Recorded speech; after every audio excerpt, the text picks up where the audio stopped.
What's going on, everybody? Welcome to another show. It's the Hyper Vibe channel. What's going on, Big D? What's going on, Playboy? What's the business?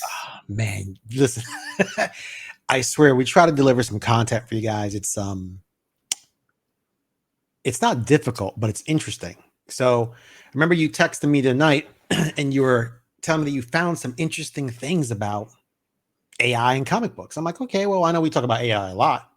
So, what could be new? Well, today we're going to look at a couple things. We're going to look at artists using AI in comic books to create covers, maybe interiors. We also want to talk about the value of these comics, because are people going to be looking for just a cover later down the road, or would they actually value a comic that has the entire artwork done by said artist? And last but not least, we're going to get into our hyper haul this weekend. So stay tuned. So let's talk about artists using AI to create comic books. You want me to lead or you want to lead? I got a lot to say, but you let me know how you want to do this. Now, when I texted you earlier, so like I was looking at a YouTube because we're always looking at what our peers are doing, right, for us to make our channel better. And I think it's Dave from Comic Book Investments was talking about Matina, getting caught, doing covers and stuff like that using artificial intelligence and stuff like that. I'm like, you know what? Maybe we can kind of carry on the conversation a little bit between ourselves and stuff like that, and kind of give our take on it. Well, here's our take. Here's my take. So, where do I start? I'd be lying to say I still wasn't a fan of Matina. I do like his artwork. I bought his stuff earlier in the year when I first started. Well, let's go back to 2017. Let's start there. Guy came out with some really great artwork, liked it, bought it. But then some allegations kind of went down. I remember I was at a New York Comic Con, I think it was like maybe 2019. And some allegations went down that he basically cover swipes. Now, for those of you that don't know what that means, it means basically, say Darnell drew a cover of Spider-Man climbing a building, and it sold tons of copies. And I come along and I go, man, that's a really cool cover. Let me draw Spawn in the same pose, doing the same thing, just a different title. So some artists take offense to that because it's basically the same thing. It's just maybe a different character doing what that original character did in the book. I find that kind of odd because I see tons of covers or homage covers of Spider-Man, Amazing Spider-Man 300. Right. With him crouched down, he's with the circle around him. I mean, I see that all the time. So what's the difference? But anyway, said people were basically saying he cover swipes. Actually, it even led him to Marvel stopped using him after that, just from 2019. Marvel has not used him since 2019. Dynamite. I think he lost his job with DC also. that was just recent. So because of the new allegations that you told me about, a few nights ago, DC has now pulled his covers and he's under investigation for using the AI creator tool to create a Superman cover, which he discovered there's like a double S at the bottom of the Superman logo, which I can't believe he didn't even try to clean that up. I mean, being an artist, right? I mean, I think you can kind of like let AI kind of lead you. And then once it's all done and stuff like that, you go in and kind of fix it with the airbrush or whatever tools they use. But I mean, I don't mind creative inspiration. You know what I'm saying? Because, that's what basically everybody lives off of. When a movie sells or something like that, and you're trying to pitch a movie, it's like John Wick. It's like Star Wars. It's like, you know what I'm saying? So right. Everybody does it. You know what I'm saying? So just say he thought the pose was cool.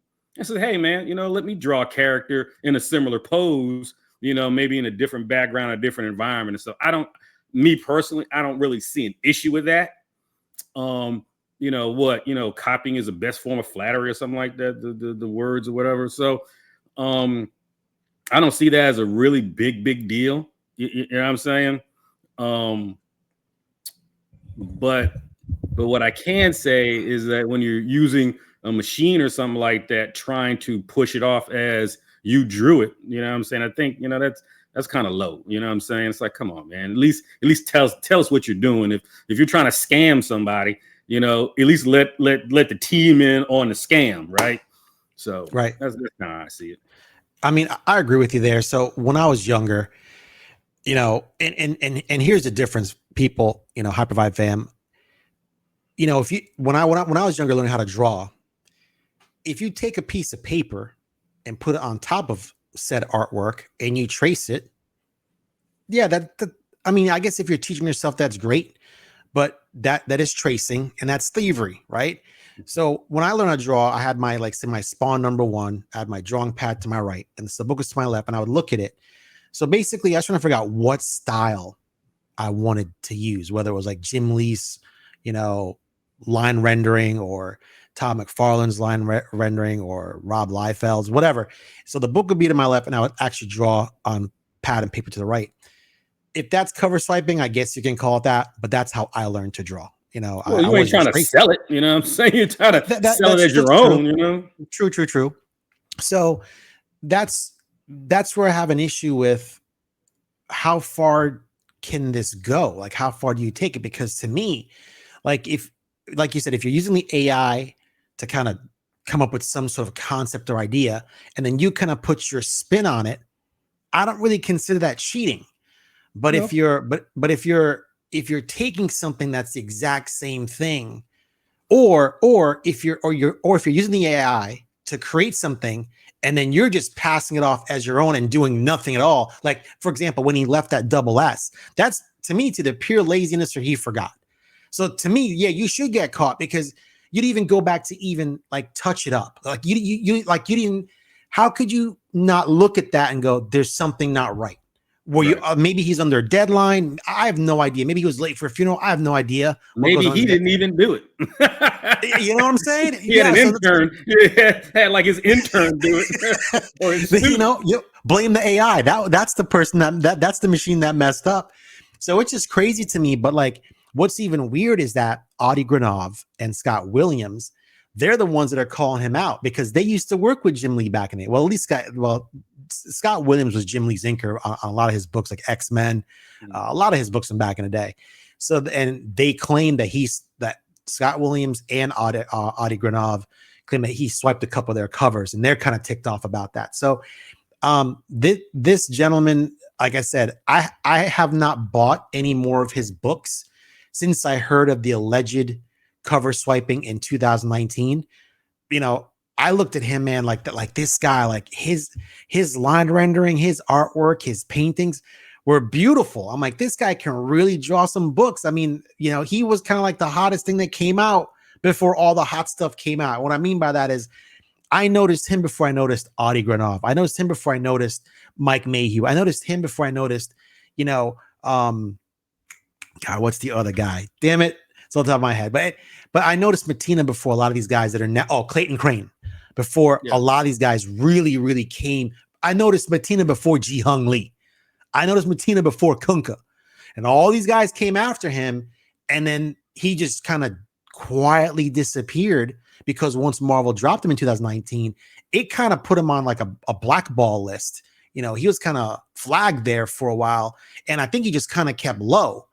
So for him to kind of come back now with this shenanigans, I gotta tell you, man. Listen, this guy's got a set of balls on him, bro. I gotta get. I was actually going through my collection to see if I have anything, and you do have a couple. I sent you stuff. Yeah, I got some Matina stuff, and like, you know, but be honest, D, does it not look good? Regardless of what's going on now, does the art not look good? His art? Yes. Yeah. If he truly drew it, yeah, it looks good. And I'm like, God dog it, man. You know, how can the guy have so much talent, you know, get kind of really lazy? I don't understand. Right. That's the annoying point.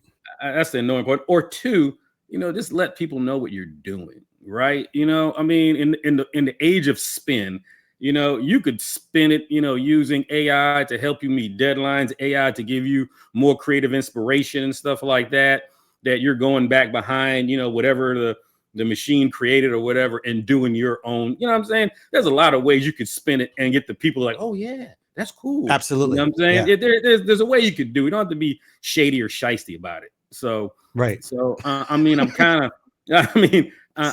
sad, you know what I'm saying? I'm kind of disappointed, you know, when that kind of stuff happens. But, you know, that kind of segues us into, you know, talking about the comic book art form itself, right?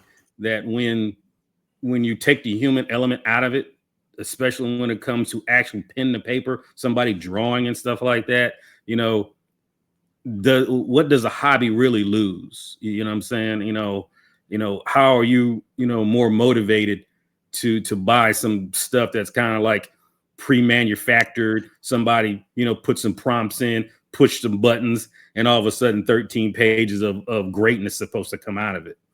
You know, because for me, being an older collector, it's like I can see what the toil and pain, you know what I'm saying, that, you know, Stan Lee and the rest of those guys kind of went through in the bullpen or whatever they called it back then, of trying to get characters right, trying to get, you know, the story right and stuff like that. Right now, it's like, looks good to me, print it and sell it, right?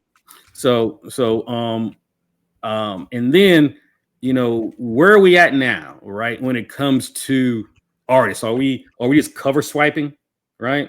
Or are we just kind of like just looking at, oh, look at these great covers, I'm going to get it, and I don't care what's in the interior, because basically I'm buying some cover artwork, right?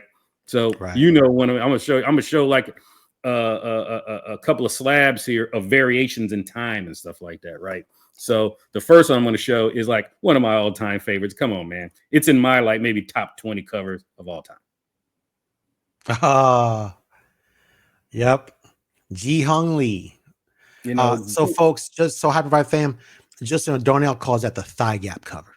The thigh gap cover, man. It really doesn't have a name, although it's like X-Men Red #1 by Ji Hung Lee. Darnell took it upon himself, said, you know, I'm not going to cover swipe this, but I'm going to rename the entire title to what I really deem fit for what it should be. and the thing is that, you know, he doesn't do any interior work. Right. He doesn't. A lot of them don't. Not anymore. If he does, somebody tell me what he did the interior on, because I'd like to buy it. So, right. So, you know, I necessarily did not buy this particular issue for the Fantastic Store. I'm gonna tell you that right now. I bought it because the cover was extremely, extremely appealing to me. Like, yes, I'm going to get that. Thank you. So, you know, where are we exactly moving in the hobby? You know what I'm saying? And what are things going to be looking like 20 years from now? And I think you and I had a conversation the other night saying, I bet in like 20 or 30 years, you know, people will be looking for artists of this time that did interior work. They did the full book. They didn't do the cover. They did actually the full book, because I'm tired of getting like great covers like that. Then you open it up as a number of stick figures. You know what I'm saying? It's like, I've been banned. Man, what a scam. You know, and here's another one of my all-time favorite covers in my top 20. Batgirl 23. I think it's 23. Yep. Nice. Do I know my books are well, folks? Come on, man. Great cover. You know what I'm saying? And I hope like somebody doesn't bamboozle us and like, yeah, bro, you missing it all. That was AI also. You missed it. Like, nah, that's Josh Middleton all the way through, because if you look at a lot of his books, it's the same line rendering. You can't mistake a Josh Middleton book or cover or whatever, you know. And, that's what he does. And then, you know, I'm a purist at heart, right? I'm going back because I don't think did Josh Middleton. No, he didn't do any artwork for that. Not on the inside, he just did the cover, right? But see, I'm a purist. I go back to here. Oh, X-Men 165? No, 105. 105, my bad. Now that's beautiful art. That thing looks, is that a 9.8? Can I say it one more time? Yeah. Dude, that is vibrant, bro. That's a damn good book. Vibrant colors. We're talking about Dave Cockrum. Excuse me. Bob Layton, Dave Cockrum cover. You know, Dave Cockrum interior work. You know what I'm saying? So the guy that drew this cover also drew the interior of the book. Right. You know what I'm saying? because this is what I want to see. This is what I want to see throughout the entire book. I'm like you. It's kind of like a bait and switch, right? I'm like you. I agree. I think that they should be doing that. But I think what happens is the artist. Listen. I can lay claims. I can go back to saying Marvel was not treating these guys right back in the day. That's why they all left and created Image. They were treating them horrible. So they're spending all these hours and days, maybe 20 to 25 days to do the cover and the interiors. And then they weren't getting the credit, and Marvel owned everything. I could go into a story. I'm not sure if we have time for it, but I'll stay on the topic. But so what the artists realized, especially once they left that company and created their own company with Image or sub companies within inside that publishing company, is that, wait a minute, so we can just do covers and get paid top dollar and just hire artists to do the interiors? No, say it ain't so. Wait a minute, we can go to conventions and make even more money than join this nonsense? Dude, what are we doing here? Not being told what to do or how to do it, or whatever. I can make 50 grand in a weekend. Yeah. What? I mean, it's like, oh, I could get 10,000 to cover. Vice getting $5 grand to do the entire book. Hell yeah. You know what I'm saying? Yeah, I'm trying to work smarter, not harder. Not harder, yeah.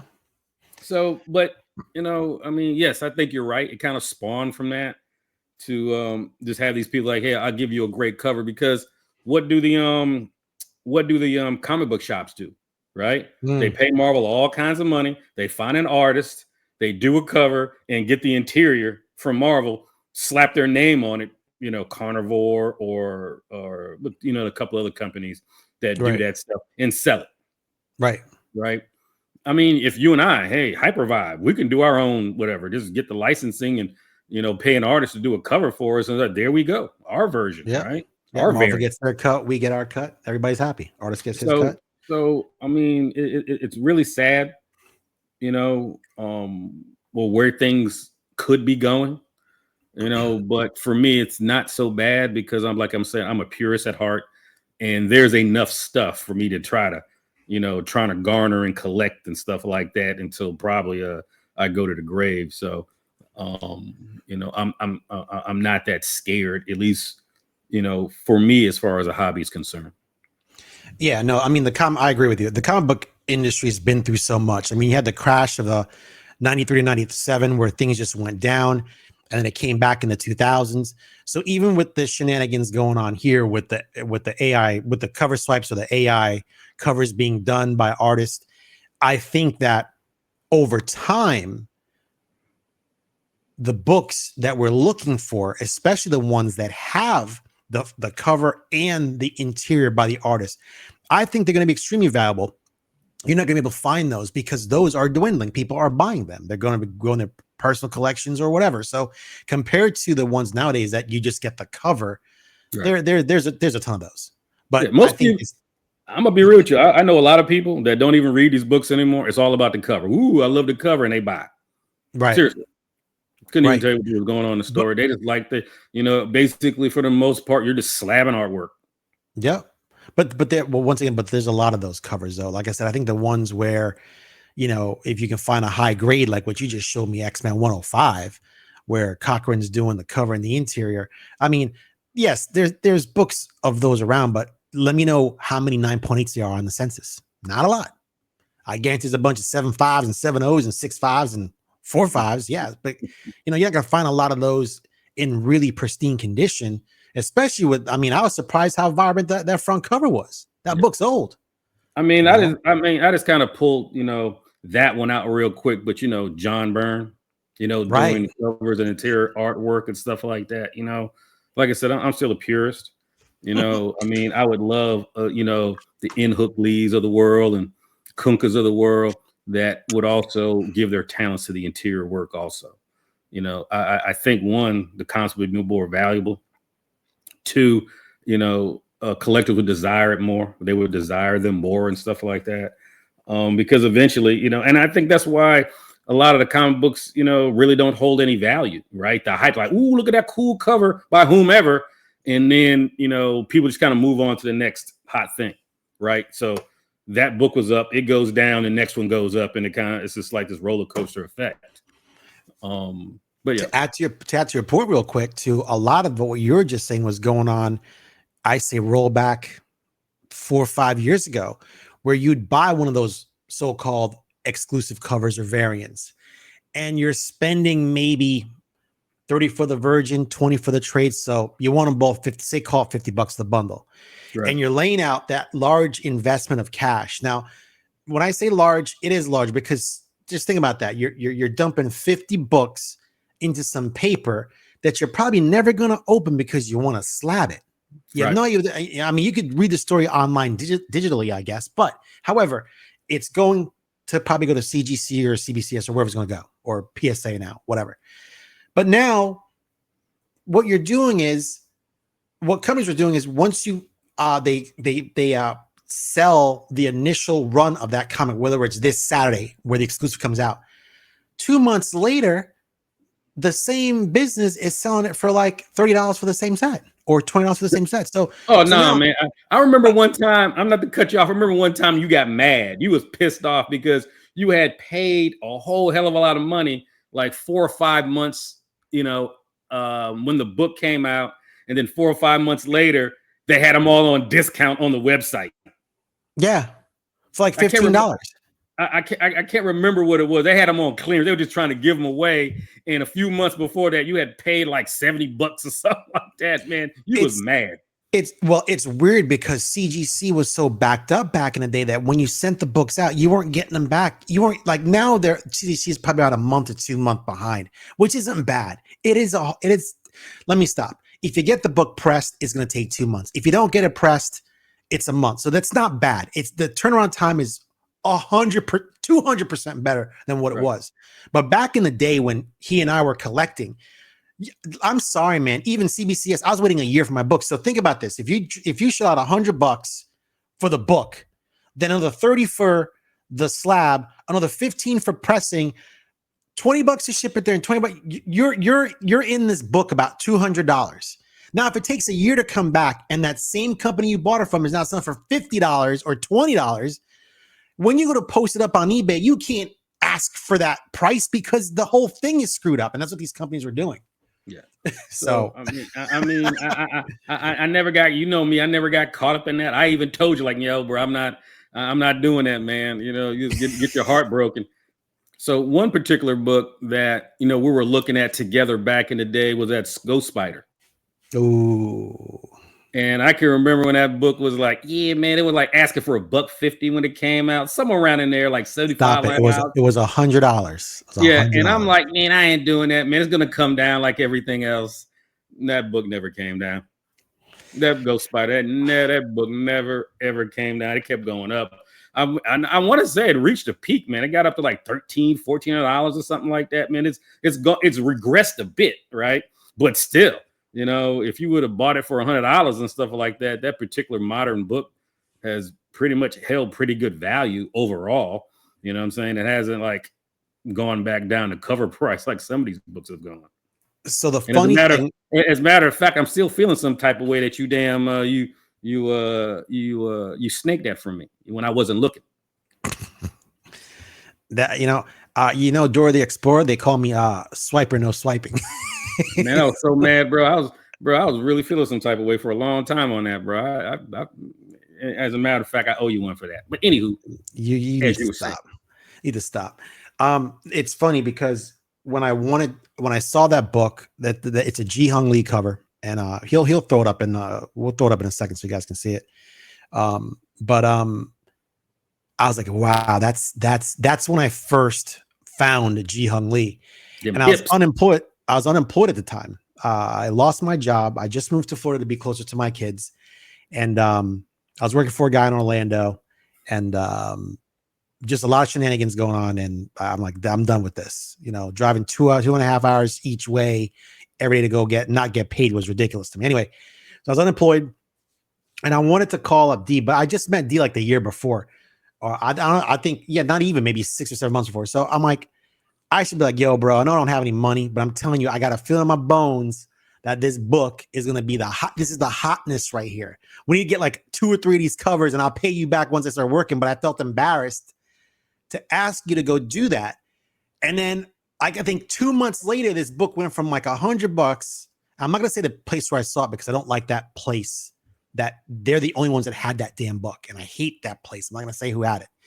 And dude, in 2 months, that book went from 100 to 300. I think like 7 months down the road, it went to like $500. I'm like, dude.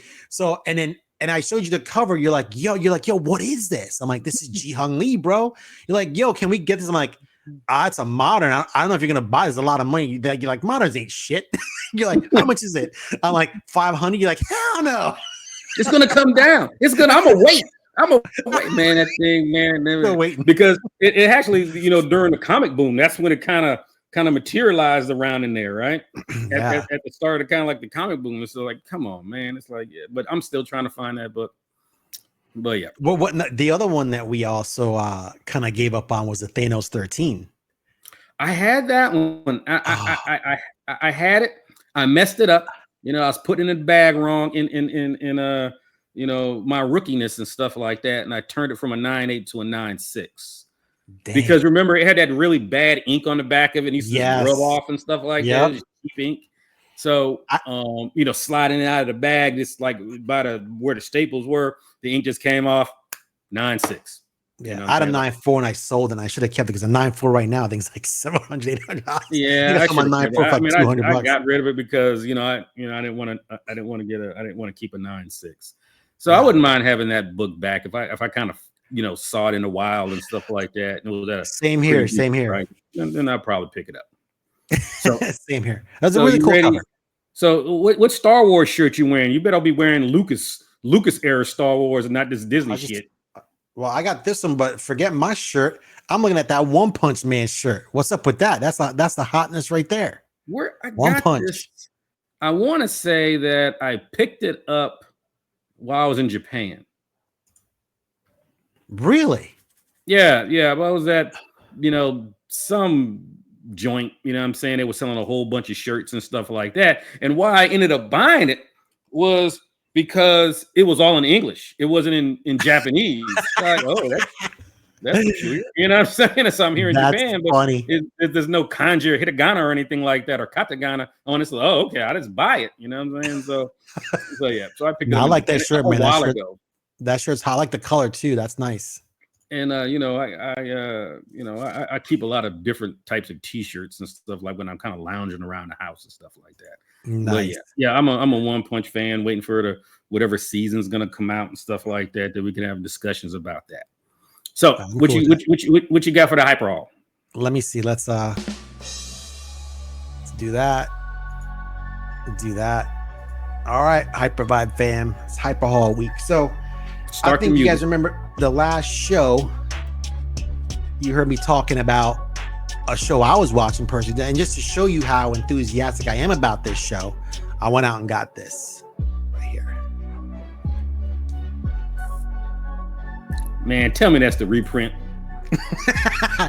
This is not the original, but this is the gold. This is the gold ensemble for a cover here. But yeah, so I did go out and go get it. Yeah, this is only like $100 book, but I found the raw copy for $15. Oh, so hopefully that this will go up in price. It's about a 9.6, 9.8. It's one of those right there. Okay. So we got that one. So we got Johnny Desjardins, San Diego Comic-Con, Deadpool artwork right there. That is a bloody mess. They make them all black covered. I couldn't get that one. That was like 25 of those. Let daddy work. I'll find it. Nice. I got NYX #1 Art Germ. Yes. I mean, I'm not really an Art Germ dude and stuff like that, but I kind of like his eye. You know what I'm saying? I'm not really like, Art Germ kind of guy, but I kind of like his eye. His eye for art. Yeah, we got. I do like. Well, I like. I do like his. Yeah, I do like that. I like Kunkka's artwork. Yeah, buddy. King Kunkka. Star Wars 24.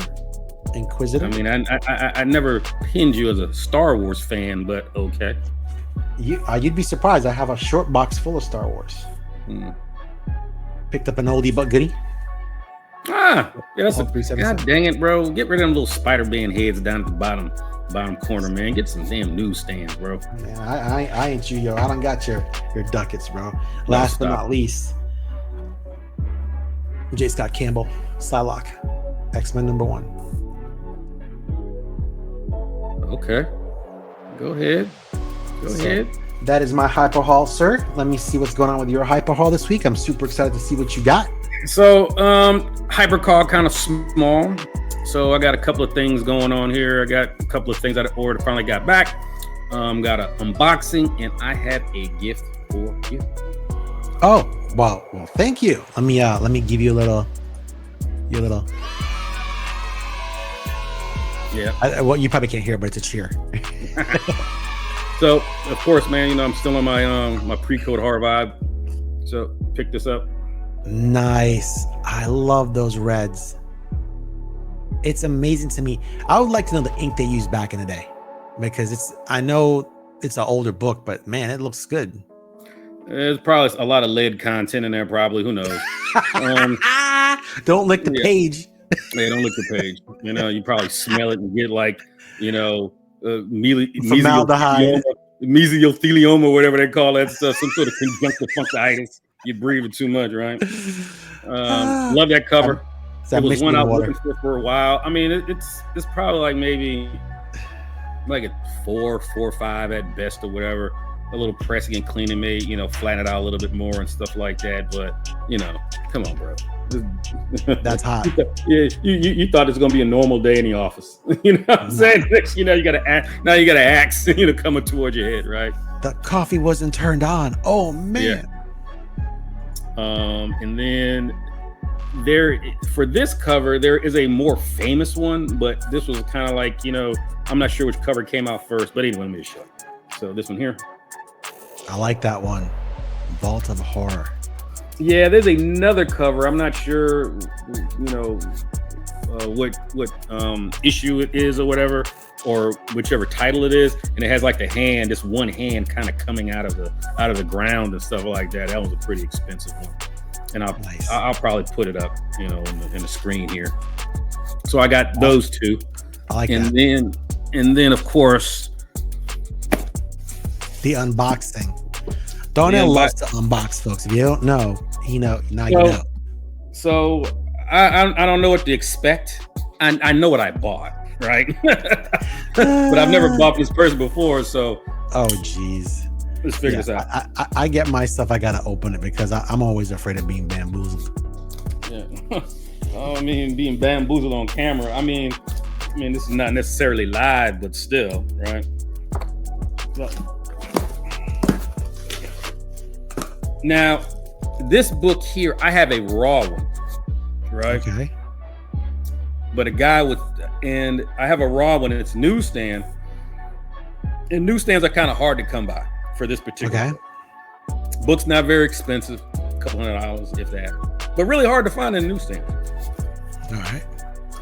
So now, I'm going to forego sending the one that I have raw to CGC. Oh, wow.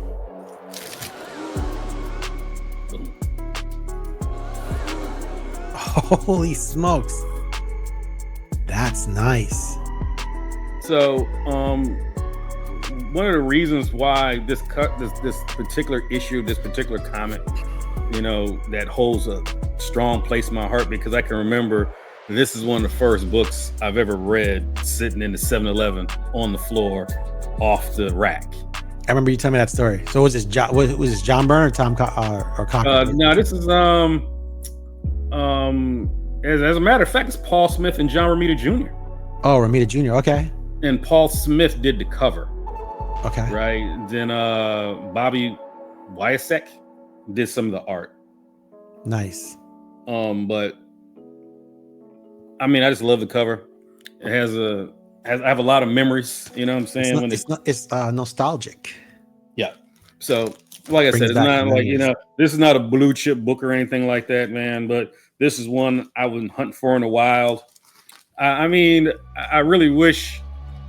I mean, I could still send the one I have in the CGC and see if I had the good eye to get a 9.8, whatever, man. But I don't want to waste the money, man, because the book is not necessarily all that expensive, right? I mean, if it comes back at 9.6, the slabbing will be worth more, than the book itself, right? I see what you mean. Okay. So yeah. Yeah, I paid a couple $100. It wasn't very expensive. Throw the freaking raw one up on there so you can get some money back for it. They'll counter the cost of that. Nah, man, I was gonna sell it to your ass and stuff like that to get some money back.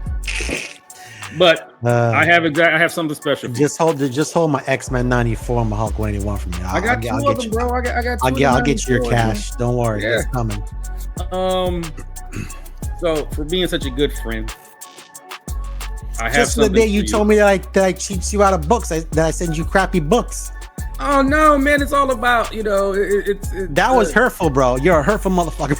No, man. You're like, I see how you do me. You send me crap to boy. Competitive, the competitive rivalry and stuff like that. Yeah. Just because you beat me up in Street Fighter doesn't mean I'm not going to be your friend anymore. Dude, or give me a fatality in Mortal Kombat. Bro, I went to bed. I'm going, what book? I go, usually, I mean, when I buy you books, I don't open them. I'll send them, but for the most part, when I'm picking out, like, say, Berserkers or whatever, I'm like, I think he'll like this. He might like that.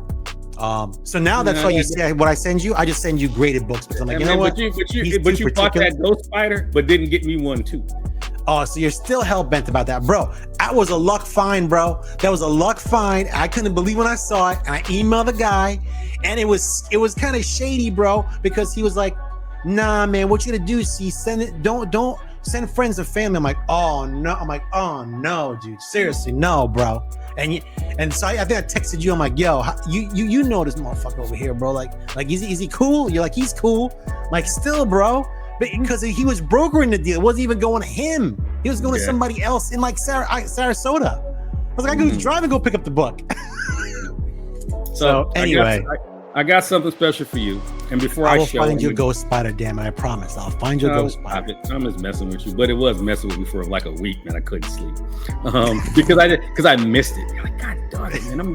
I'm looking at these guys what they're selling every day. How did I miss that? I don't know. And it was at a great price point. You looked up, so you know me. I am trying to, collect a particular run of X-Men from like Giant Size X-Men #1 from 94 all the way to a certain number. Trying to capture that Terry Austin, Cochran, Byrne, you know what I'm saying? So, all those books there, I just kind of like the Dark Phoenix storyline and all that kind of stuff like that, man. X-Men 101 all the way up until like 50 or something like that. You had the Days of Future Past and stuff. So those are the X-Men I'm kind of collect, right? Right. And I'm trying to get them all on newsstand, right? There are no Spider-Man, at the bottom of my covers on this stuff, like 9.8 white pages, whole run through. But sometimes, I come across some books like, God dog it, it's not exactly what I want, but close enough for how it would work, and I may be able to do something with it in the future, right? So I recently found this same book, but in a CGC. Or let me take it back. I sent the book in, right? And I'm about to get it back. And it's going to come back in a 9.8, right? Nice. I actually bought your book today. I think you'll be really happy. You ain't going to get it for about 6 weeks because I bet you did. So, but the thing is, I already had the book, right? It was kind of sitting in there amongst the other X-Men and stuff like that. But I am going to give. Yes, it's gonna hurt. I'm gonna gift my double to you. Cat just bit me. So, and this one is hard to find. You know what I'm saying? And it's not a. I want to say that this book probably runs between 300 and 500, depending on who's selling or whatever. It all depends on how the market's moving at the time. But this is like another one of my favorite covers. Right. Nice. And I'm going to gift this to you. Yeah. Oh, hell yeah. Good looking out. Oh, snap, homie. And a newsstand. Yo, bro. Here you go. Hold on. Good looking out, bro. So, I mean, to find this in the news. Thank you. To find this in the newsstand, 9.8 is almost impossible. They're out there, like everything else is out there, right? But man, bro, this could probably be a 9.9 if you send it to CGC. Just send that for my birthday, because actually that's what I ordered today was your birthday gift. So yeah. So I'm gifting this to you. Great book. I was gonna crack it and send it to CGC, so everything in the box kind of looks, everything is uniformed, right? Right. So not like I don't like the book or didn't want to keep it or anything like that. I just was able to send another one and get it graded, and that one's gonna come back a 9.8. I'm pretty sure. Damn. But what if it doesn't? I'm just asking. Then I can keep that one. Well, I mean, you might have to wait a little bit longer for this one, then probably. Maybe. No.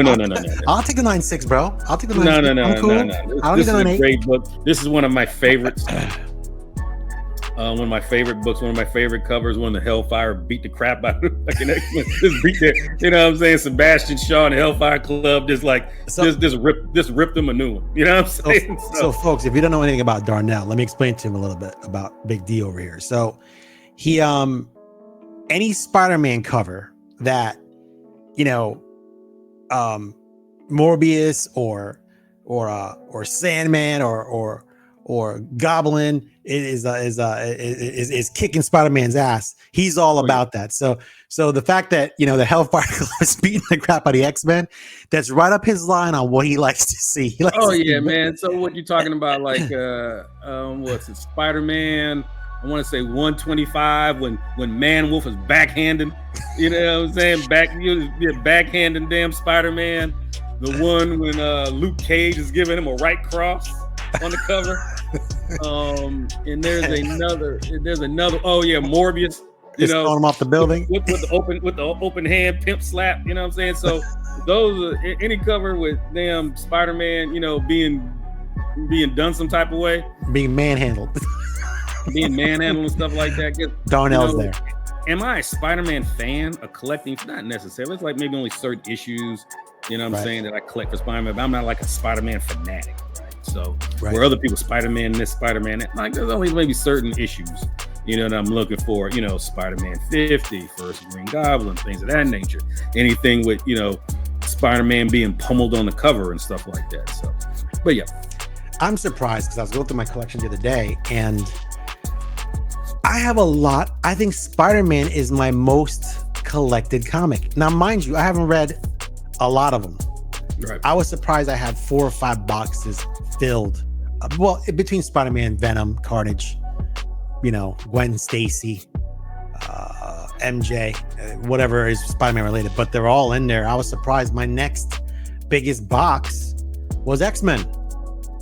And so between X-Men and Wolverine, that was about 4 boxes. So Spider-Man still got about a box and a half up on top of them. And then after that, it was just variable stuff. Like I got a short box full of Hulk, 2 short boxes just full of regular Marvel titles that could be like Moon Knight, Ghost Rider, Avengers. So I was surprised how I never knew I had that many Spider-Man books. It was like very much like it was a surprise to me because I know I read a lot in college, but I guess subconscious or pre-consciously, when I go to the store, I'm like, oh, Spider-Man. I think I'll buy that book just because of the cover. Yeah. I might not even read it, so it's weird that I have that many Spider-Man books. So I I got one Spider-Man book. Oh, here you go. I got one Spider-Man book. You got that 50s. What you got? I know what you got. No, man. I got. Man, yeah, that's the one you like. Yeah. No, this is a more modern one. I got this one where Morbius is throwing this dude off a building or something.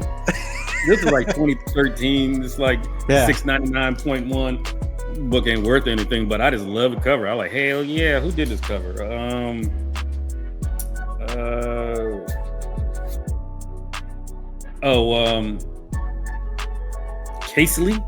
Casley? Never heard of him. Stefano Casley or Casley?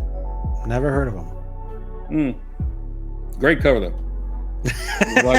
I mean, got it for like $25 or something like that. Like, oh, okay, cool, I'll take it. It was already slabbed, right? So yeah. Well, listen, it's been interesting, very interesting.